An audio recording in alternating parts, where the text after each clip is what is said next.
Muy buenos días y la pregunta sigue, ¿quién es este hombre? Bueno, ¿quién es este hombre que está enfrente de ustedes? Mi nombre es Carlos Azueta, soy el predicador invitado y el pastor Jaime me invitó a venir hoy y seguir compartiendo acerca de este hermoso evangelio, el evangelio según San Lucas, y continuamos explorando la vida de este gran hombre que es Cristo Jesús. Si me permiten, déjenme hacer una oración para que nuestro Dios utilice su espíritu y nos comunique a nosotros lo que debemos nosotros escuchar este día. Padre, gracias por la bendición de estar aquí en este lugar, abrir su palabra y dejarnos, Señor, que ella impacte no solamente nuestra mente, sino también descienda hasta nuestro corazón y pueda, Señor, ser vivida y transmitida en todo lo que nosotros somos. Gracias por el gran amor que usted nos da y pedimos, bendito Dios, que ese amor nos transforme cada día. En el nombre poderoso de Jesús, todos decimos amén. Bueno, algunas parejas están en este retiro, cuyo título del retiro es Amor Inquebrantable, y parte de lo que yo quiero compartir con ustedes es continuar. Si ellos se divirtieron hablando del amor, ustedes no se quedan atrás. Hoy vamos a hablar del amor, el amor inquebrantable de Dios hacia nuestra vida, un amor que transforma, un amor que se vive en el Evangelio en acción. Imagínate que un día te despiertas y te das cuenta que el cristianismo ha desaparecido. No hay iglesias, no hay cultos, no hay servicios, no hay retiros, no hay nada. Solamente un silencio espiritual por todos lados. La pregunta inevitable es, ¿se dará cuenta el mundo de que ya no existe el cristiano? ¿Se dará cuenta el mundo de que ya no hay iglesias? ¿Lo notaría? Pero quizá el problema más grave no es la desaparición del cristianismo o de las iglesias cristianas en el mundo. El problema más grave es si la falta de amor hace que la iglesia tenga menos impacto en la comunidad. ¿Vivimos realmente el amor? Acabamos de cantar acerca del amor. Hemos escuchado tanto acerca del amor. Pero cantarlo, escuchar acerca del amor, realmente no tiene mucho sentido si no se vive el amor. Saben, en el primer siglo, cuando la iglesia se estableció por primera vez, en el siglo I después de Cristo, un pequeño grupo de creyentes desató un movimiento que se dejó escuchar por todos lados, se dejó ver por todos lados. Era tan poderoso ese movimiento que ni siquiera la brutalidad del Imperio Romano pudo detenerlo. La iglesia se estableció y se extendió por todo lo conocido en ese tiempo. No era una iglesia bajo una influencia de un poder político, no tenía templos ostentosos, no había estrategias de mercadotecnia, no tenía ni redes sociales, no había Facebook, ni Instagram, ni nada que se le parezca. ¿Cómo entonces pudo llegar a tener tanto impacto en aquel tiempo? Bueno, tenían algo mucho más importante. Tenían un amor real, un amor genuino unos a otros, un amor transformador que era imposible de ignorar. La historia nos corrobora esto, porque en el siglo IV de la era cristiana, el Imperio Romano, ese mismo imperio que trataba de exterminar todo rastro de aquel que llamaban el Galileo, aquel Jesús, terminaron con muchos de sus líderes doblando rodilla ante el nombre de Cristo. Muchos de los líderes reyes y reinas del Imperio Romano llegaron a reconocer el cristianismo como la fe que ellos querían seguir, excepto un caso en particular. En un pequeño trayecto de la historia hubo un emperador llamado Juliano, conocido como Juliano el Apóstata. Este hombre intentó erradicar el cristianismo de la faz de la tierra. Quería acabar con él, pero no utilizó lo que en otros tiempos se utilizó para acabar con los cristianos. No utilizó la violencia, no metió espada, no los llevó a ellos al centro de una arena en un circo romano. No, su estrategia fue más sutil. De adentro, sembró discordia, sembró divisiones entre los creyentes. Y esa fue una estrategia poderosa. Juliano entendió algo que muchos cristianos a veces se olvidan: que la iglesia no se destruye cuando el mundo la persigue, se destruye por la falta de amor entre los cristianos. Esta estrategia de Juliano no fue con espada, no fue con violencia, fue muy sutil. Sembró discordias entre los creyentes, alejó a los jóvenes para que no escucharan de la fe cristiana, desacreditó a los creyentes en todo el imperio, escribiendo acerca de todo lo terrible que podía ser esa fe, y silenció a los predicadores, quitando los recursos financieros de las congregaciones. Y poco a poco, su estrategia comenzó a dar resultado. Pero, ¿por qué este hombre odiaba tanto a los cristianos? ¿Por qué tenía un odio desmedido y quería erradicarlos de la faz de la tierra? Porque Juliano era uno de ellos. Juliano había nacido en un hogar cristiano. Juliano iba a la iglesia. Él aprendió los himnos, memorizaba versículos. Él fue a la escuela dominical. Pero la experiencia que él notó en la vida de algunos cristianos era marcada por la hipocresía.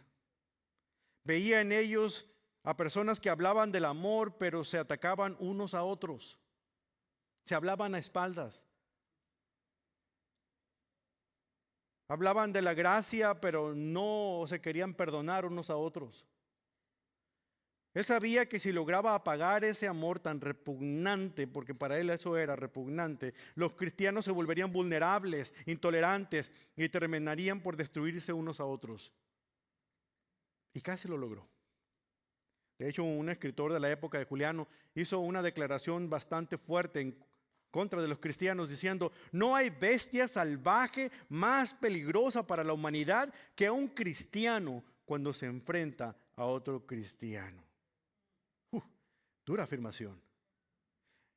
Hoy en día se dice que el cristianismo es la única fe que dispara a sus soldados cuando están heridos. ¿Es eso la realidad que nos toca vivir a nosotros en este tiempo? Si Juliano viniera hoy y tomara asiento en esta congregación, ¿qué pensaría de nosotros aquí? ¿Reconocería que el mismo amor que fue crucial e impactante en la iglesia del primer siglo se sigue manifestando hoy en día? Ese amor que transformó al mundo y trastornó al mundo sigue siendo impactante el día de hoy. O vería iglesias divididas, chismes, hablándose unos detrás de otros, destruyéndose por opiniones o preferencias personales, que así no se deben hacer las cosas, que deben de ser así. Si me hicieran caso, otra cosa fuera. Son muy buenos para hablar de la gracia, cantar de la gracia, hablar del amor, predicar del amor, pero ¿cómo nos cuesta perdonarnos unos a otros? Como pueden ver, el problema de la falta de amor no es nada nuevo. Existió desde que iglesia misma comenzó a existir. Pero tampoco la solución a ese problema es nada nuevo. Sigue existiendo hoy en día. Y la solución a la falta de amor en la iglesia es vivir el evangelio en la vida real. Es vivir el amor real y transformador que Cristo nos demostró en la cruz. Jesús lo dijo muy claramente. ¿Quieres saber si tú eres mi discípulo?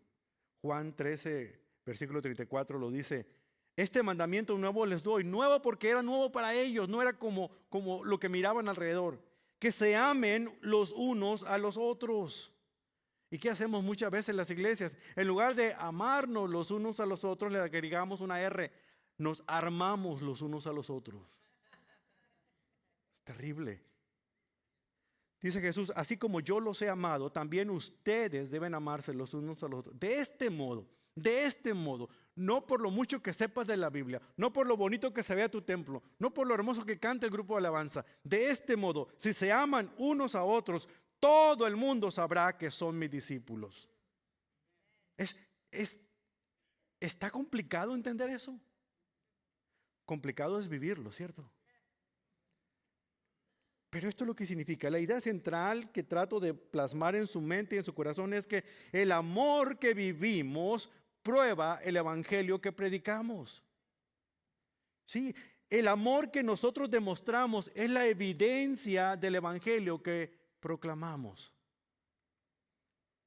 Y es que cuando los cristianos no reflejamos ese amor que proclamamos por todos lados, nuestro mensaje pierde credibilidad allá en el mundo.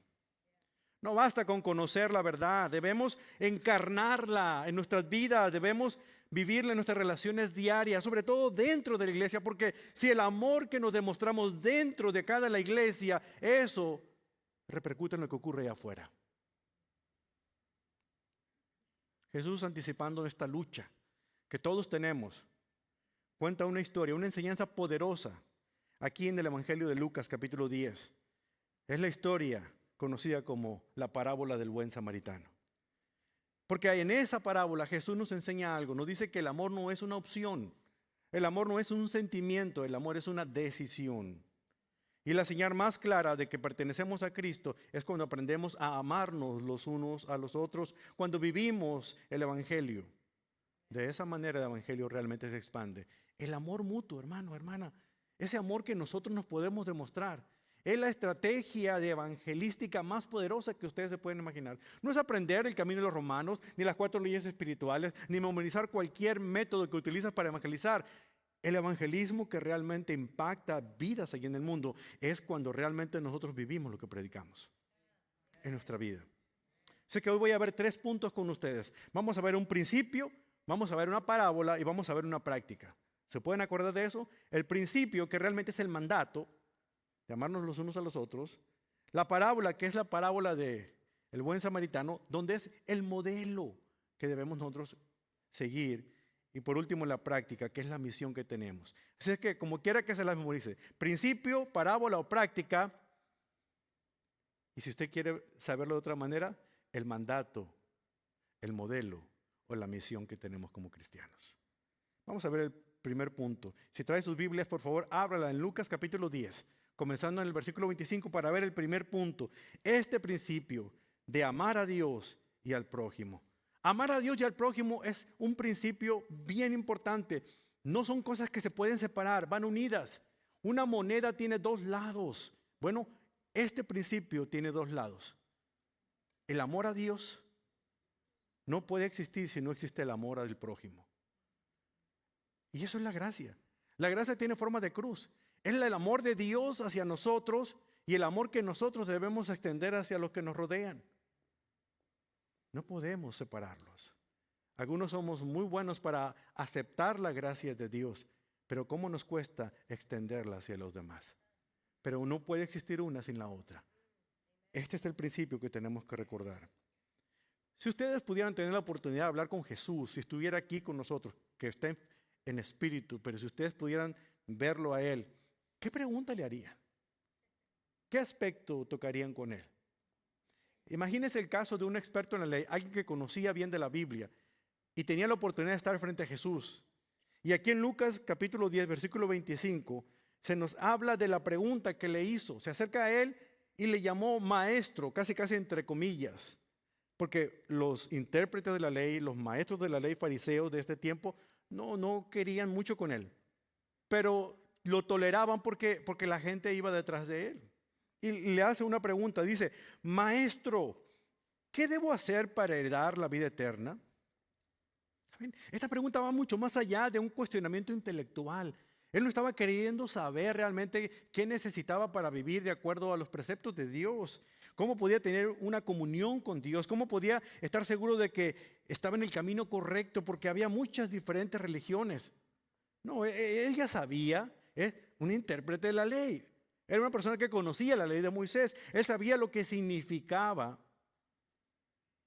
estar en el camino correcto. Pero si leemos el versículo 29 nos damos cuenta que aquí el evangelista Lucas está diciéndonos que él no quería conocer la respuesta a esa pregunta. Él quería exhibirlo, él quería exponerlo, él quería ponerlo a prueba. ¿Se acuerdan de aquel ejemplo de la mujer que fue sorprendida en adulterio, que trajeron delante de Jesús cuando estaba enseñando? Ellos ya venían con la idea de hacerlo caer en una trampa. La mujer había sido sorprendida en el acto de adulterio. Trajeron a la mujer, pero ¿dónde estaba el hombre, verdad? Si la pillaron en el momento, ¿dónde estaba el hombre? O sea, era obvio que era una trama. A lo mejor el hombre era de los mismos que estaban acusando, quién sabe. Pero le dicen a Jesús, a ver, la ley de Moisés dice que una mujer que ha sido sorprendida en adulterio debe de ser lapidada, debe ser muerta a pedradas. ¿Qué dices tú? Lo agarraron, ¿verdad? Lo agarraron porque si Jesús decía, no obedezcan la ley, decía, ¿y dónde está tu gracia? ¿Dónde está tu amor? Y si decía, no, téngale compasión, perdón, le decía, está violando la ley de Moisés, hereje. No tenía escapatoria. Así como en esa historia, aquí está la historia. Este hombre estaba tratando de poner en evidencia delante de sus colegas a Jesús para ver qué tipo de respuesta daba. Así que él no le responde lo que él quiere que le responda, le responde con una pregunta. De hecho, 2. Fíjense muy bien. Le dice, versículo 6, ¿qué está escrito en la ley? ¿Cómo le interpretas tú?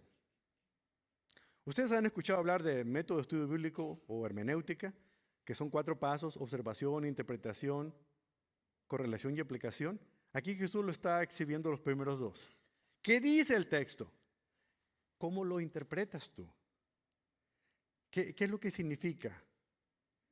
Esta técnica de Jesús que usaba con frecuencia, en lugar de dar respuestas directas, invitaba a las personas a pensar y a aplicar lo que ya sabían. Este hombre era como el santurrón que tiene la Biblia bajo el brazo, que de alguna otra manera hace preguntas que ya conoce las respuestas. ¿Nunca se han encontrado gente así en un estudio bíblico? La persona que siempre hace las preguntas muchas veces es alguien que ya conoce las respuestas y trata de o presumir entre los demás lo mucho que sabe o poner en evidencia al que está enseñando. No, de todos he tenido cuando he enseñado la Biblia. Debemos vivir lo que nosotros hemos aprendido de la Escritura, no solamente que quede aquí en nuestra mente, sino que baje al corazón. La Escritura no fue dada solamente para ser estudiada, sino para poder ser puesta en práctica. No de oídas, dice Santiago, sino también de acción. El experto en la ley responde correctamente citando 2 pasajes de la Biblia del Antiguo Testamento, Deuteronomio 6:5 y Levítico 19:18. 2 aspectos que para el judío eran importantes. Lo habían juntado, lo habían mezclado para utilizarlo como ellos conocían el Shema. Era una oración que repetían 3 veces al día y la metían en pequeños tronquitos de madera que les llaman mesusa y la ponían en la entrada de las puertas, y cada vez que entraban a la casa la tocaban, ¿verdad? Se la ponían en su mente y en su corazón, porque eso querían obedecer. Para ellos era importante. Ellos entendían que todos los 613 mandamientos resumidos en 10 podían ser resumidos todavía más en estos 2. ¿Cuál era? Ama al Señor tu Dios con todo tu corazón, con todo tu ser, con todas tus fuerzas y con toda tu mente. Y ama a tu prójimo como a ti mismo. En esto se resume toda la ley y lo que dijeron los profetas, dice el Señor. Ese es el nuevo mandamiento que el Señor les estaba dejando. Y este hombre, intérprete de la ley, lo sabía muy bien. ¿Cómo le respondió Jesús? Muy bien, respondiste exactamente. Tu respuesta es concreta, tienes una estrellita. Ahora, haz esto y vivirás. ¿Se dan cuenta esas palabras? Haz esto y de verdad vas a vivir lo que tú crees.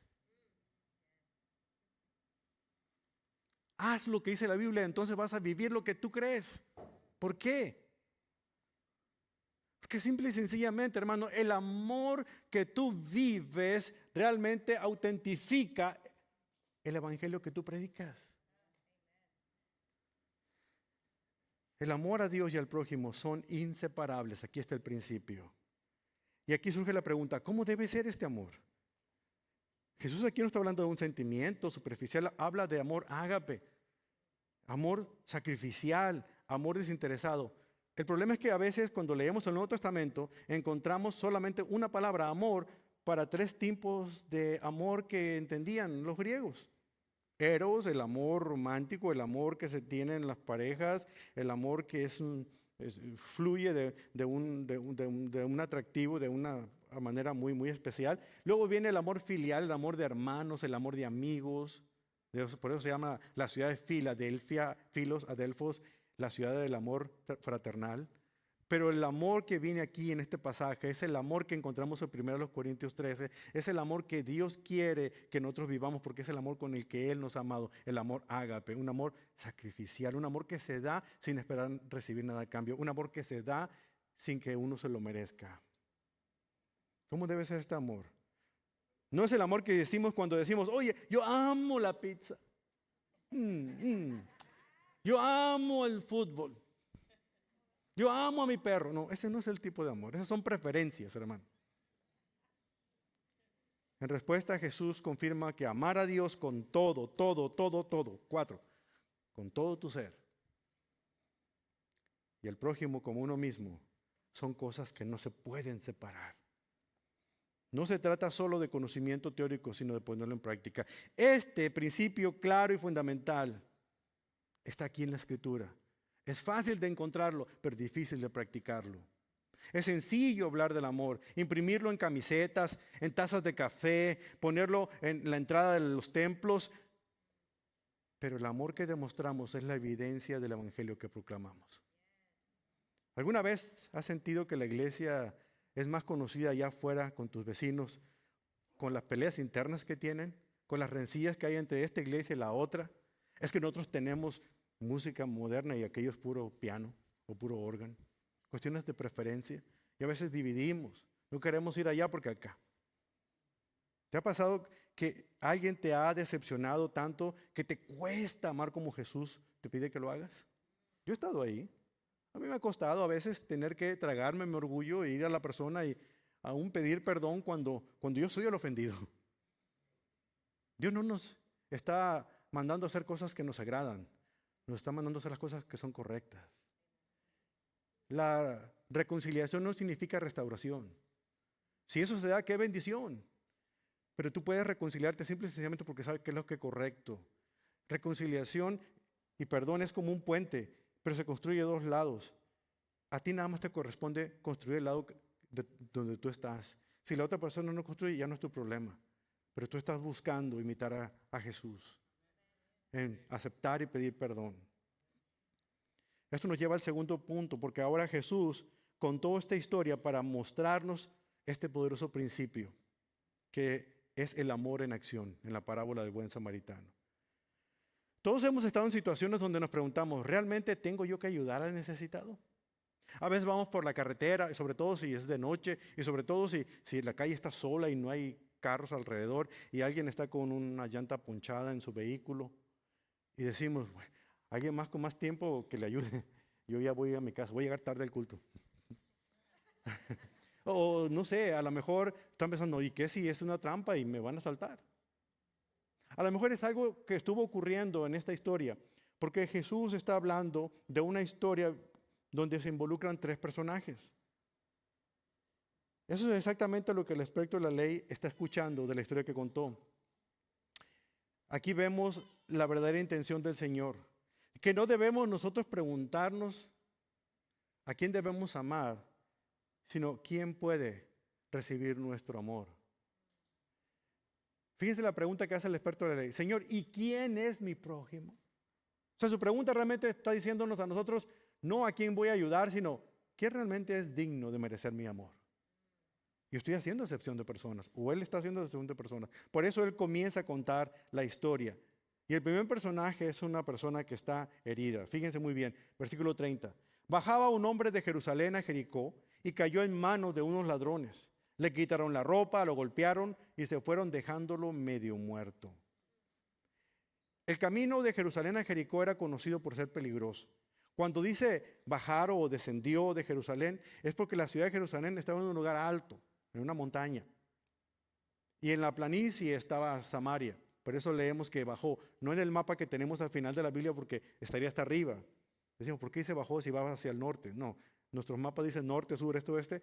La Biblia muchas veces está demostrando el lugar físico. Él bajó, este hombre venía descendiendo de Jerusalén, iba hacia Jericó. Estaban escondidos unos ladrones porque en este recorrido de 900 metros y un recorrido de 28 kilómetros de distancia, con muchas curvas donde los ladrones se escondían, este hombre se expuso. Y en lugar de que él recibiera el tiempo suficiente para sacar su dinero y dárselos, estos llegaron y le dieron, pero con todo, y le quitaron la ropa, lo dejaron en paños menores y se llevaron todo y lo dejaron medio muerto, o sea, desmayado. Es interesante que esto suceda porque no sabemos más de este hombre más que estaba medio muerto. Está herido, no se menciona su nombre, su ocupación, su estatus social, si es judío o no. Su identidad no es importante. Lo que Jesús está tratando de decir, quien sea que sea esta persona, es una persona necesitada. Y tú tienes que actuar. Es interesante que en esta cultura y en este tiempo a la gente se le podía conocer de dos maneras fácilmente. Por la manera de vestir, dependiendo de cómo estaba tejido su vestimenta, se sabía de qué región venía. Y por la manera de hablar. El acento lo notificaba. Yo cuando llegué a este país, y todavía a estas alturas, cuando hablo inglés, lo primero que me pregunta mi querido hermano gringo es, ¿de dónde eres? Porque no hablo yo, tengo mi acento pesado. Saben que no soy de aquí. Bueno, este hombre estaba desmayado, estaba medio muerto. No tenía ropa, estaba en paños menores. Entonces no se sabía si era judío o no. Y es lo que Jesús está tratando de decir, no importa a quién te encuentres. Si tú tienes la manera de ayudar a alguien, ayúdale. Es lo que le está diciendo aquí en esta historia. Este es el primer personaje, el hombre herido. Luego vienen dos personajes más. Dos personas que llegaron, versículo 31. Resulta que bajaban por ese mismo camino un sacerdote quien al verlo se desvió y pasó de largo. Así también llegó a aquel lugar un levita y al verlo se desvió y pasó de largo. El sacerdote era un líder religioso, alguien que servía en el templo, alguien que enseñaba la ley de Dios. El levita era su asistente, encargado de ayudar en los sacrificios y el culto. Ambos eran considerados hombres piadosos. Es como si el pastor de una congregación ocupara el lugar de sacerdote. Es como si el líder de alabanza, porque los levitas dirigían la alabanza en el templo, hubiera acompañado al pastor, y si el pastor no se detuvo a ayudar, pues yo menos. Y ahí van los dos. Dos hombres conocidos por su piedad, por su amor a Dios, porque leían, interpretaban lo que era el amor, pero ahí el amor se quedó en la cabeza, no se bajó a las manos, no se bajó a los pies. Conocían la palabra de Dios, pero su falta de amor anuló su testimonio. No es importante ser religioso, pero a la misma vez falto de amor. La religión sin amor es falsa. Santiago lo dijo de una manera. ¿Cuál es la verdadera religión? Atiende a las viudas en sus necesidades y a los huérfanos y abstente de la maldad de este mundo. Esa es la verdadera religión. Pero una religión que no tenga amor es falsa. Tú podrás ser religioso, pero si tu religión no te mueve a vivir en acción lo que aprendes, entonces eres falso igual que la religión. Ahora, Jesús no nos dice por qué no ayudaron. A lo mejor ellos estaban demasiado ocupados con sus responsabilidades religiosas. Estaban llegando tarde el culto. Tal vez temían volverse impuros si el hombre estaba muerto. Acuérdense que para los sacerdotes acercarse a un animal muerto o a una persona que no sabíamos si estaba vivo o no, podía ceremonialmente hacerlos impuros. Ya no podían servir por un tiempo hasta limpiarse. O simplemente no querían involucrarse en una situación peligrosa. Y para mí esta es la última que yo considero que aquí pasa, porque es muy común en nosotros los seres humanos. Somos muy buenos cristianos mientras nosotros somos espectadores, pero no participantes. Que otro haga el trabajo. Yo no me levanto temprano. Hay otros que van a ayudar. Y aquí aplicamos la regla del 80-20. Solamente el 20% hace lo que el 80% no quiere hacer. Pero Dios no nos invitó a ser espectadores de la obra de Dios, sino a involucrarnos, a ser participantes en su obra, siendo sus manos, sus pies, su voz. Eso es lo que anhela el Señor. Esto nos lleva a una pregunta incómoda. ¿Qué tipo de cristianos somos? ¿Somos como el sacerdote y el levita que sabe lo correcto pero no quiere involucrarse? Afortunadamente, Jesús introduce a otra persona más. Presenta a un personaje más. Jesús continúa diciendo en el versículo 33, pero y aquí viene el problema. ¿Alguna vez han escuchado o visto en algún programa de televisión cuando se oye el rechinido de un carro que frena a toda velocidad? Porque miren, está ahí la audiencia de puros judíos, el maestro de la ley y otros judíos, y están escuchando una secuencia lógica. Un hombre está tirado, a lo mejor es un judío, viene un sacerdote que es judío, viene un levita que es judío, entonces el sacerdote levita sigue un fiel judío, ¿verdad? Un buen fariseo. Pero Jesús dice, entonces un samaritano, y ahí viene el rechinido. ¡Oh! ¿Qué? ¿Qué dijo? Dijo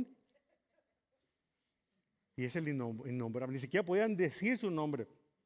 Para los judíos, los samaritanos eran de lo peor. Era la raza más inferior que podían imaginarse. Los consideraban como los perros sarnosos de que estaban en las calles. ¿Por qué razón? Cuando el reino de Dios estaba unido y fue la división, algunas de las tribus se fueron al norte, formaron lo que era la nación de Israel y cuya capital fue Samaria. En el sur se quedaron lo que era la nación de Judá con unas cuantas tribus y su capital fue Jerusalén. Por lo tanto, a todos los que crecieron allá en el norte y se casaron con otros paganos, no los consideraban judíos puros. Los miraban con desdén. Si un judío tenía que ir hacia el norte, cruzaba el río Jordán, subía por ese lado desértico y luego volvía a cruzar el río, pero jamás sus pies debían tocar una tierra samaritana. Ahora se imaginarán lo que ocurrió con Jesús cuando habló con aquella mujer junto al pozo. No era sencillo para un buen judío llevarse bien con los samaritanos. Mencionarlo aquí trajo problemas y quiere escucharlo en la audiencia, pero Jesús no es de los que se dejan impresionar por eso. Dice, un samaritano que iba de viaje llegó a donde él estaba, el hombre, y viéndolo, ¿qué fue lo que hizo? Se compadeció de él. Jesús desafía sus prejuicios y usa al menos pensado para demostrar lo que el verdadero amor es. Este samaritano no solamente siente compasión, fíjese el proceso. Se acercó, le curó las heridas con vino y aceite y se las vendó. Luego lo montó sobre su propia cabalgadura, lo llevó a un alojamiento, lo cuidó y al día siguiente sacó 2 monedas de plata y se las vendió al dueño del alojamiento diciéndole, cuídamelo y lo que gastes de más te lo pagaré cuando vuelva. Vea el proceso, se acerca, pero en lugar de irse, se compadece de su situación. Se arrodilla y saca de sus propios instrumentos, lo que es el vino, lo que es el aceite, cosas que él utilizaba para cualquier herida, para poder aplicar sanidad en ellas, lo sana, lo monta en su propia cabalgadura, ya sea caballo, burro, lo que sea. Lo que significa es que él se tuvo que ir caminando, se tuvo que ir a pie, porque llevaba al hombre desmayado encima de la cabalgadura. Luego, cuando llega en el lugar, un lugar seguro, lo cuida, se queda con él, lo atiende. Y como tiene que ir a trabajar y sabe que eso iba a durar un buen tiempo, provee, saca de su bolsillo lo necesario para que reciba la atención continua. Esto no es un acto de caridad, hermanos. Esto es un acto de compasión, de sacrificio. El amor que cuesta es un amor sacrificial. ¿Sabe usted lo que equivalían estas 2 monedas de plata, estos 2 denarios? 2 denarios equivalían aproximadamente a 24 días de hospedaje y comida. Es la razón por la que él tuvo que irse a trabajar y poder tener el dinero para pagar. Lo que muestra la magnitud de la generosidad de este samaritano. Pero hay algo más importante. El hombre herido probablemente era un judío. Si él hubiera estado consciente, a lo mejor no hubiera dejado que lo ayudara un samaritano. Pero no estaba inconsciente, así que recibió la ayuda. Lo importante es que el samaritano no le importaba si era judío o no. Él simplemente extendió compasión y amor hacia él. Vean la pregunta que hace Jesús. Versículo 36. ¿Cuál de estos 3, sacerdote, levita o el samaritano, te parece que fue el prójimo del que cayó en manos de los ladrones? El experto en la ley, incapaz de pronunciar la palabra samaritano, porque le salían pelos en la lengua, yo no sé, responde con una frase evasiva diciendo, el que se compadeció de él. Lo sabía, pero no lo iba a reconocer. Entonces Jesús les dice, ve y haz tú lo mismo. El experto en la ley preguntó, ¿quién es mi prójimo? Jesús le dice que la verdadera pregunta no es quién es mi prójimo, sino cómo puedo ser yo un buen prójimo de alguien más. Jesús le está diciendo, no dejes que lo que tú consideras un samaritano impuro impida que ames a tu prójimo de la manera que sabes que debes hacerlo. Nosotros los hispanos somos de muchos países. Aquí a lo mejor hay unos 15 o 20 nacionalidades. Todos somos hermanos, todos hablamos español, aun cuando entre ustedes hay algunos gringos. Pero todos nos amamos porque somos cristianos, a menos que empecemos a hablar de fútbol, soccer. Entonces ya México está en contra de Centroamérica y el Centroamérica en contra de Sudamérica y ahí arde Troya. Hablemos de todo. Nunca hablemos ni de religión ni de política, y religión es de fútbol.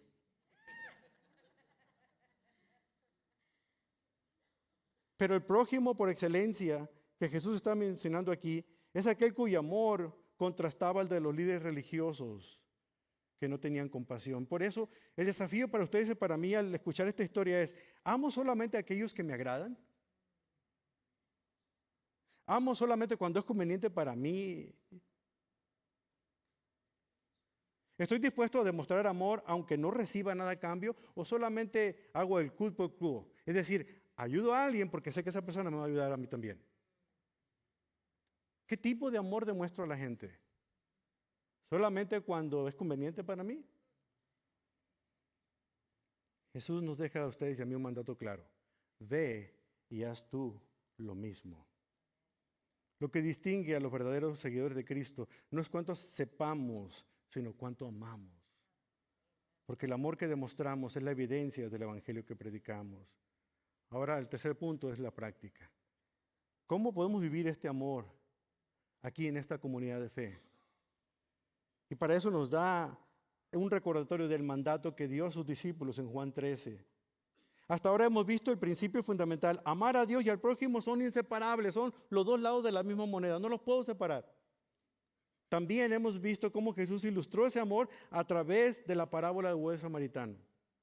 Ahora la pregunta es, ¿cómo se ve este amor aquí en la comunidad de fe de Christ Fellowship en español? No estamos hablando de simples gestos de cortesía como abrir la puerta o entregar un folleto o saludar cuando alguien aquí enfrente nos dice que nos saludemos. Es interesante que a veces nosotros nos conformamos con que el comité de bienvenida es el único que va a saludar a la gente que viene, sobre todo aquellos que son nuevos. Pero la hospitalidad es para todos nosotros. Si tú eres un hijo o una hija de Dios, tú debes demostrar la misma hospitalidad que Dios te demostró a ti. ¿Sabes tú qué significa hospitalidad? Amor al extraño, amor al extranjero, amor al que no conozco. Qué hermoso poder crear una cultura de hospitalidad aquí, donde yo que estoy sentado, no tengo que esperar a que vengan y me saluden. Si yo no conozco al que está al lado, al que está frente o está atrás de mí, soy yo el que me voy a presentar. Hola, ¿qué tal? Me llamo Carlos. ¿Es la primera vez que vienes? No, tengo aquí 15 años. ¡Ay, caramba! Bueno, pues yo no te conocía, aquí estoy. No, crea esa cultura, empieza por ti. En lugar de esperarte que vengan y te saluden, salte tú de ahí y ve a extender tu saludo. Ustedes no saben a la gente que viene por primera vez y ve este lugar tan oscuro, lleno de luces, cómo se siente. Está esperando a ver si alguien va a saltar como chapulín por todos lados y ya para no volver aquí. Y qué hermoso es cuando ve una persona sonriente que lo recibe aquí en la entrada, que lo haga sentir a uno tranquilo. Aquí está bien, no te vamos a comer. Pero no se encuentra alguien con cara de limón chupado. Alguien que le parecemos inconveniente porque si le pregunta a uno dónde está el baño y dice, no conozco a nadie. Tampoco me trató así el que me mandó al baño. Es simplemente aprender.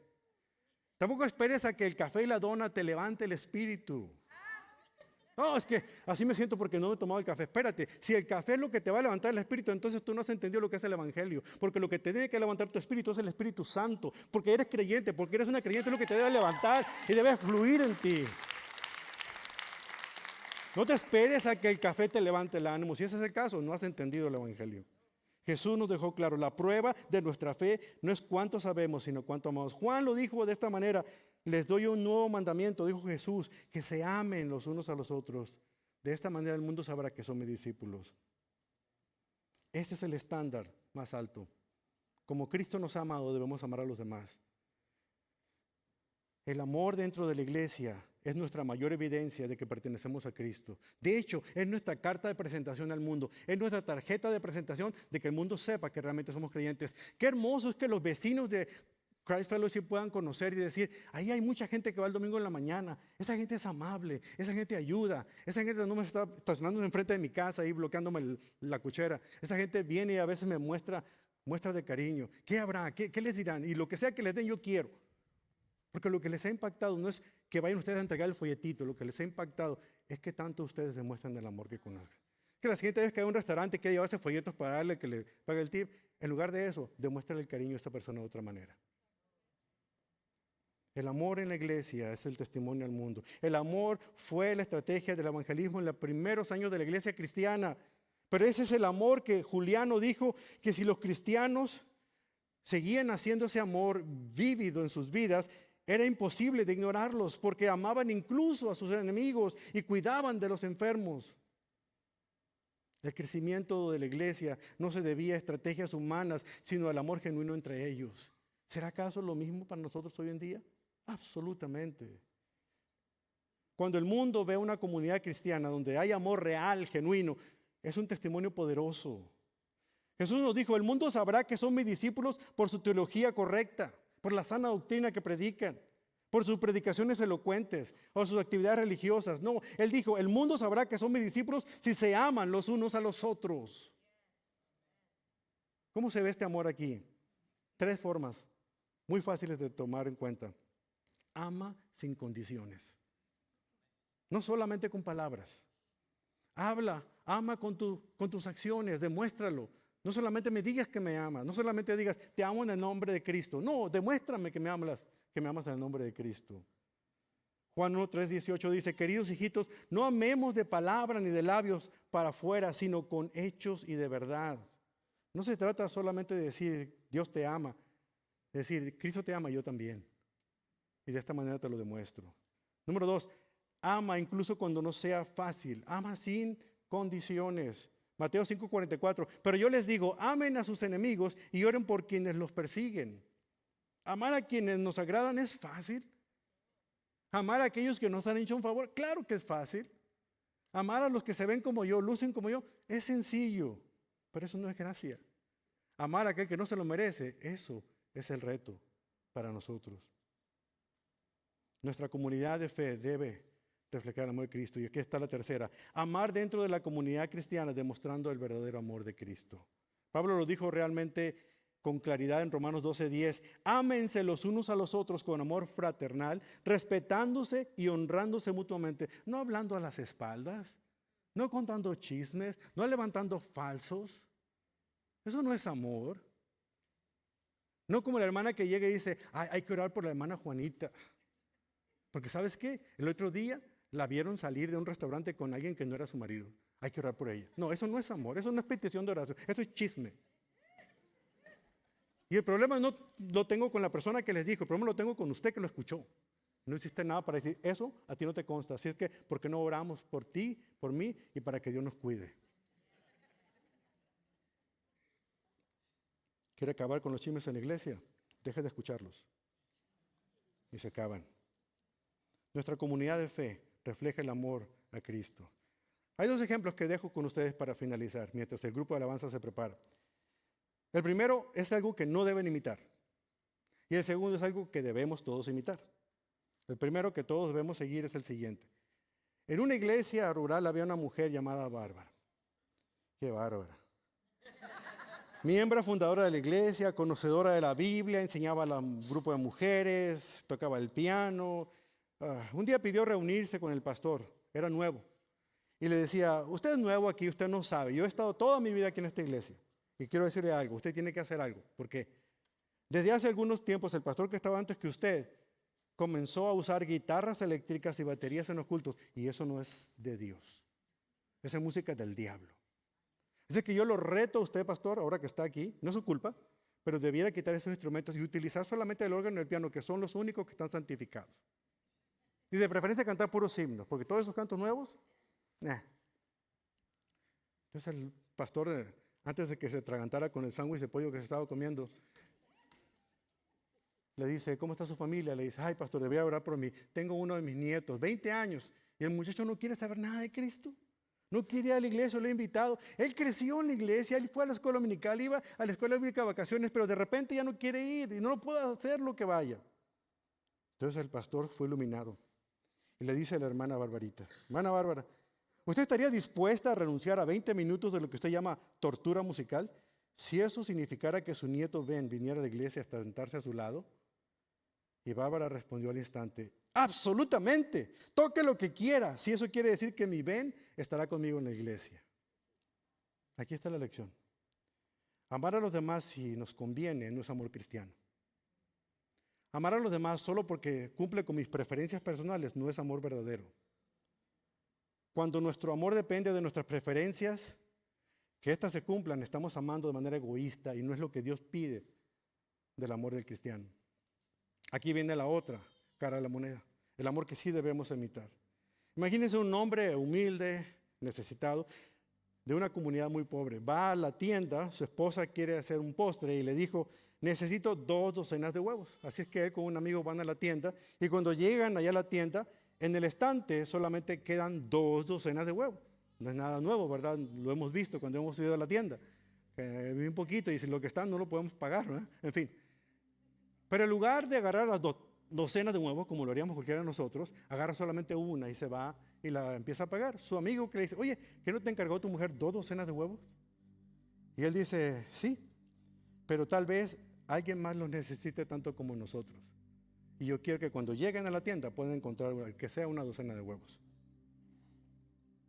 Acuérdate de esto la siguiente vez que vayas al Costco y te quieras llevar todo el toilet paper de ahí. ¡Ay! Nomás quedan 2.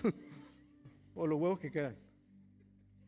Este hombre no sabía a la otra persona que iba a llegar a llevarse la otra docena de huevos. Él simplemente quiso demostrar el amor que sentía hacia la humanidad diciéndole, si yo estoy tan necesitado, alguien más también va a estar necesitado. Voy a dejarle aunque sea una docena de huevos.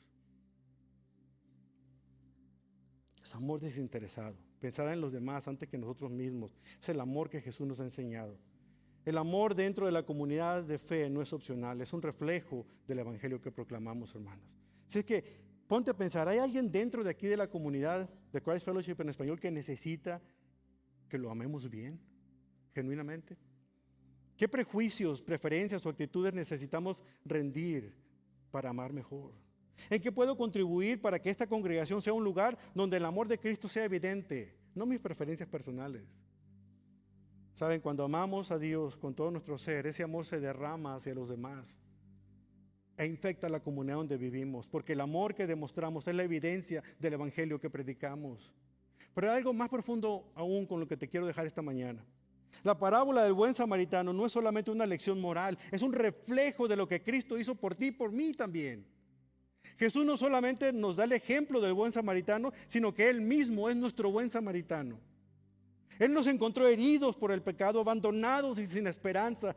No solamente nos vio, sino que se acercó, se inclinó, que es el significado de la gracia, alguien que se inclina.